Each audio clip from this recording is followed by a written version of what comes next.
Ito ang dapat nating abangan ngayong Biyernes August 30, at dito nga sa ating pagpapatuloy ng FPJ Batang Quiapo, mapunta tayo kung saan gusto ngang makita ni Ramon etong si Marites kaya naman pinasundan niya ito sa kanyang tauhan, at sa puntong iyon ay tumawag nga itong tauhan ni Ramon para ibalita na natagpuan niya na itong si Marites sa Quiapo, na kung saan itong si Ramon ay hindi na makaantay para makita itong si Marites at kausapin ito tungkol sa kanilang dalawa.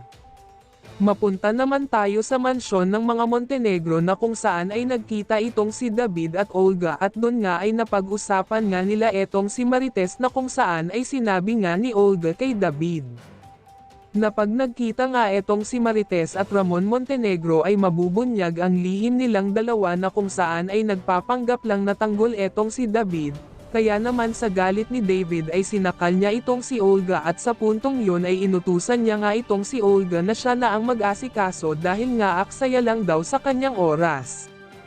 Samantala, mapunta naman tayo kung saan nakapag-ayos na nga etong sila tanggol kasama ang kanyang tropa at sa puntong yun ay nagmukha na nga silang negosyante.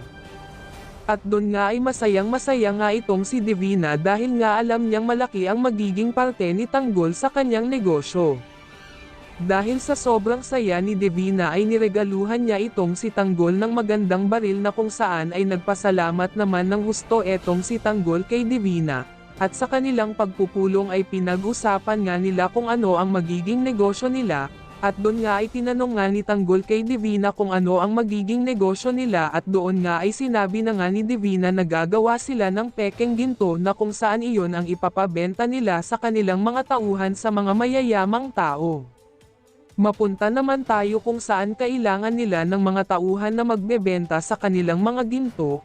Kaya naman tinawag ni Divina etong sila Tanggol para puntahan ang kanyang lugar, at sa kanilang paglilibot ay nakita nga ni Tanggol ang mga ari-arian ni Divina na sobrang lapad at napakaganda, at agad din namang nagpasalamat itong si Tanggol kay Divina dahil kung hindi daw dahil sa kanya ay hindi nila mararanasan ang buhay mayaman.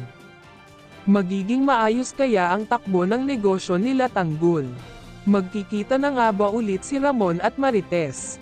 Yan ang dapat nating abangan sa FPJ Batang Quiapo. Please like and subscribe our channel. Maraming salamat po.